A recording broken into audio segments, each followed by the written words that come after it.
ছেলে চারটি যেমন সুন্দর তেমনি বুদ্ধিমান, আর তেমনি তাহাদের মিষ্ট স্বভাব। ভালো ছেলের যত রকম গুণ থাকিতে হয় তাহার কিছুই তাহাদের কম ছিল না। অল্প দিনের ভিতরেই তাহারা যার পর নাই বিদ্বান আর বীর হইয়া উঠিলেন। লেখায়, পড়ায়, যুদ্ধে, শিকারে কোনো কাজেই তাহাদের মতন আর কেহ ছিল না। ভাইকে কেমন করিয়া ভালোবাসিতে হয় তাহা রাম, লক্ষ্মণ, ভরত আর শত্রুঘ্নকে দেখিলে বুঝিতে পারিতে। তাহার মধ্যে আবার রামকে লক্ষ্মণ আর ভরতকে শত্রুঘ্ন আরও বেশি করিয়া ভালোবাসিতেন। ইহাদিগকে দেখিলে সকলেরই সুখী হইত। রাজা দশরথ যে কতখানি আনন্দিত হইতেন তাহা বলিয়া শেষ করা যায় না। একদিন রাজা দশরথ পুরোহিত আর মন্ত্রীদিগকে লইয়া ছেলেদের বিবাহের পরামর্শ করিতেছেন। এমন সময় বিশ্বামিত্র মুনি তাহার সহিত দেখা করিতে আসিলেন। মুনিদের ভেতরে বিশ্বামিত্রের মান বড়ই বেশি। তাহার মতো তপস্যা খুব কম লোকই করিয়াছে, তেমন ক্ষমতাও খুব কম লোকেরই আছে। তাহাতে আবার লোকটি বিলক্ষণ একটু রাগী।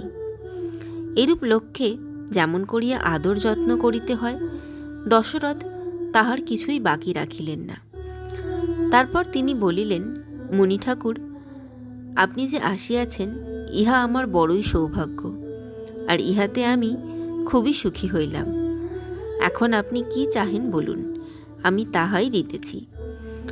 দশরথ ভাবিয়াছিলেন মুনি টাকা কড়ি চাহিবেন, কিন্তু মুনি যাহা চাহিলেন তাহাতে তাহার প্রাণ শুকাইয়া গেল। বিশ্বামিত্র বলিলেন, মহারাজ, আমি যে জন্য আসিয়াছি তাহা শোনো। আমি একটা যজ্ঞ করিয়াছিলাম।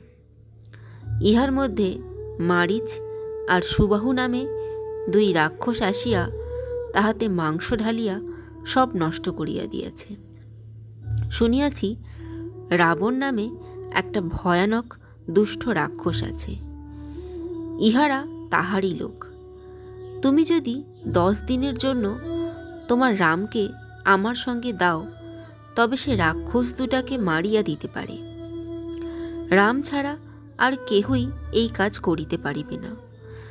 রাম এখন বড় হইয়াছে, আর বীরও যেমন তেমন হয় নাই। রাক্ষসের সাধ্য কি যে তাহার সঙ্গে যুদ্ধ করে? তোমার কোনো ভয় নাই। রামকে দিয়া আমার এ কাজটি করাইয়া দাও, ইহাতে ভালো হইবে। মুনির কথা শুনিয়াই তো দশরথ কাঁপিতে কাঁপিতে অজ্ঞান হইয়া গেলেন।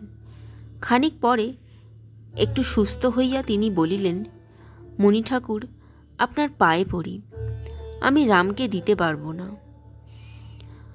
আমার রাম কি এ সকল ভয়ানক রাক্ষসের সঙ্গে যুদ্ধ করিতে পারিবে?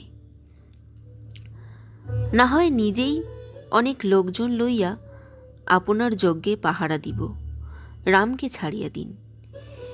ইহাতে বিশ্বামিত্র এমনি রাগিয়া গেলেন যে তাহার রাগ দেখিয়া দেবতারা পর্যন্ত অস্থির।